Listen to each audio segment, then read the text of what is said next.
Assalamualaikum warahmatullahi wabarakatuh. Alhamdulillah wa syukurillah.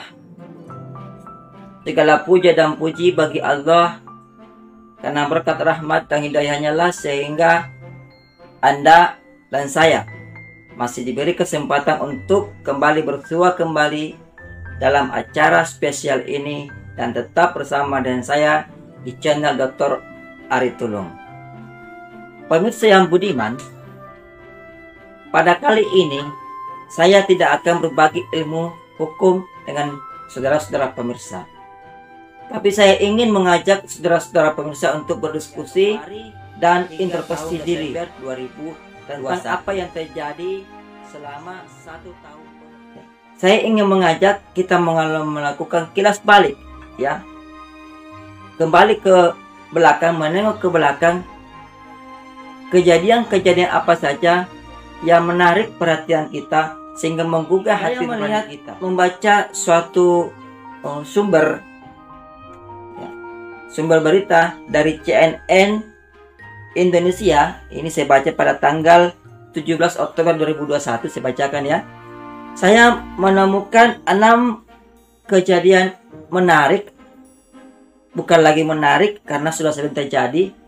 Dari tahun ke tahun ini terjadi terus, ya, entah kapan berakhir. Nah, ini di tahun 2021, mulai dari awal tahun hingga akhir tahun terus terjadi. Ini ada 6 peristiwa yang merupakan pelanggaran hukum, yang merupakan tindak pidana, ya, tindak pidana dalam hukum. Yang pertama terjadi operasi tangkap tangan oleh KPK. Terjadi kepada Nurdin Abdullah yang waktu itu masih aktif menjabat sebagai Gubernur Sulawesi Selatan. Nurdin Abdullah ini kita kenal dengan logonya ketika berkampanye menjadi gubernur, dengan logo dengan moto Profesor Andalan. Memang dia dari akademisi menjadi gubernur. Ya, ini tertangkap tangan pada tanggal 28 Februari 2021. Ini catatan saya, ya, yang saya ambil dari, ya, media CNN Indonesia. Itu yang pertama, dia tertangkap tangan, ya. Jadi ini kasus korupsi, ya. Nah, yang paling memprihatinkan, beliau ini adalah salah satu figur yang pernah mendapatkan penghargaan anti korupsi dari Bung Hatta, ya. Dia pernah mendapatkan penghargaan anti korupsi Bung Hatta, ya, pada tahun 2017 sebelumnya. Jadi ya, ini sangat memperhatikan juga karena sudah pernah mendapatkan penghargaan dari anti korupsi Bung Hatta, ya. Yang kedua, terjadi OTT, lagi-lagi OTT, operasi tangkap tangan terhadap Novi Rahman Hidayat, yang notabene adalah Bupati Nganjuk, pada tanggal 10 Mei 2021 yang lalu. Ya, lagi-lagi, ya, persoalan korupsi, ya.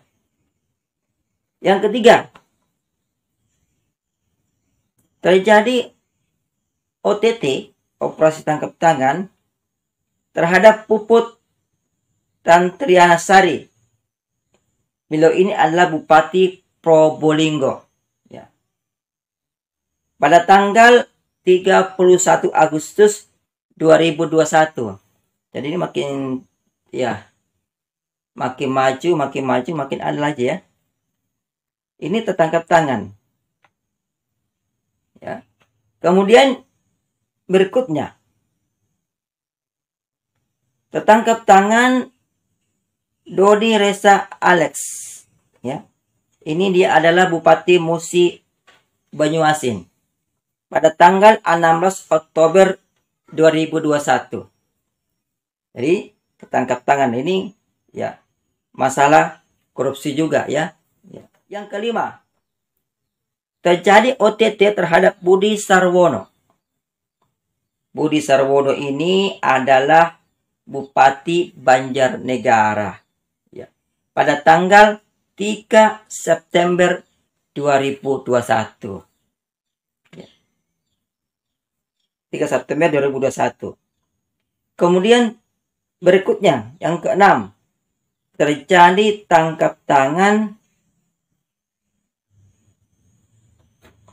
Ini pada bulan yang sama ya. Tangkap tangan terhadap ya Bupati Kolaka Timur ya. Ini Ibu Andi Merianur atau Ibu Andi Meri, Ibu Meri ya. Terjadi tangkap tangan terhadap Bupati Kolaka Timur. Ini baru menjabat sebagai bupati pada tanggal 21 September 2021 ya. Jadi ini keenam-enamnya terjaring oleh KPK dengan operasi tangkap tangan OTT. Ini baru OTT. Belum kita baca berita yang diponis ya, diponis penjara oleh hakim karena melakukan korupsi. Ini suatu kejadian sangat menyedihkan. Ya. Sangat menyedihkan, akan-akan ini menjadi sarapan kita setiap tahunnya. Dari tahun ke tahun, dan tahun itu ya hampir setiap bulan ada saja OTT. OTT. Bukan cuma OTT, tapi ini baru OTT ya. Belum dihitung dengan yang divonis yang tidak OTT. Tapi terbukti melakukan tindak pidana korupsi dan sebagainya. Nah, pertanyaan seperti ini, saya agak di mana hati nurani kita ini? Ya. Apakah bangsa ini sudah kehilangan hati nurani? Pertanyaan berikutnya, di manakah hukum? Hukum itu di mana? Ya. Padahal kejadian ini sudah berkali-kali tiap tahun ada saja begini. Dalam hukum kita kenal teori penghukuman efek jera. Bagaimana supaya orang yang dihukum itu memiliki efek jera. Bukan efek jera terhadap diri sendiri, tapi efek jera juga kepada masyarakat sekitarnya. Ternyata efek jera sudah tidak ada kalau begitu. Lalu di manakah hukum? Apakah hukum masih memiliki kemampuan untuk mengikat semua komponen bangsa? Apakah sifat hukum yang namanya imperatif itu masih ada? Bukankah hukum sifatnya imperatif? Apalagi hukum publik. Sangat kental dengan imperatif. Sangat memaksa. Siapa yang tidak menjalankan hukum dan atau melanggar hukum pasti akan dikenakan jeratan hukum. Pertanyaan sangat sederhana. Di manakah hukum? Apakah hukum itu ada ataukah tidak ada? Ataukah hukum itu hanya sekedar nama saja, tulisannya? Ini kembali kepada diri kita masing-masing. Ini merupakan PR buat kita semua, ya. PR buat kita semua dari pribadi-pribadi dulu, ya. Baru naik ke tingkat nasional sampai ke negara. Mari, pribadi-pribadi kita memperbaiki diri. Saya terkesan dengan tulisan seorang, kita bilang begawan hukum ya, beliau menyatakan bahwa hukum itu menjadi baik jika perilaku kita baik. Jadi hukum baik ya, hukum yang baik itu bersumber dari perilaku yang baik. Mari perbaiki perilaku masing-masing individu, tanamkan pada diri kita masing-masing untuk tidak melakukan pelanggaran hukum, untuk tidak melakukan kejahatan-kejahatan di bidang hukum. Ya. Supaya hukum itu menempel sifat pada hukum itu, namanya memaksa atau imperatif. Ya. Kalau tidak seperti ini, maka hukum tidak akan memiliki sifat imperatif. Sifat imperatif hukum hanya sebatas dalam teori, bukan dalam dunia nyata.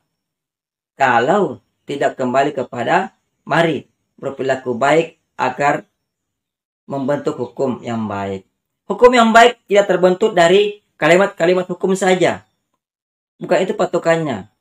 Tapi patokannya adalah kembali kepada individu masing-masing. Perilaku yang baik.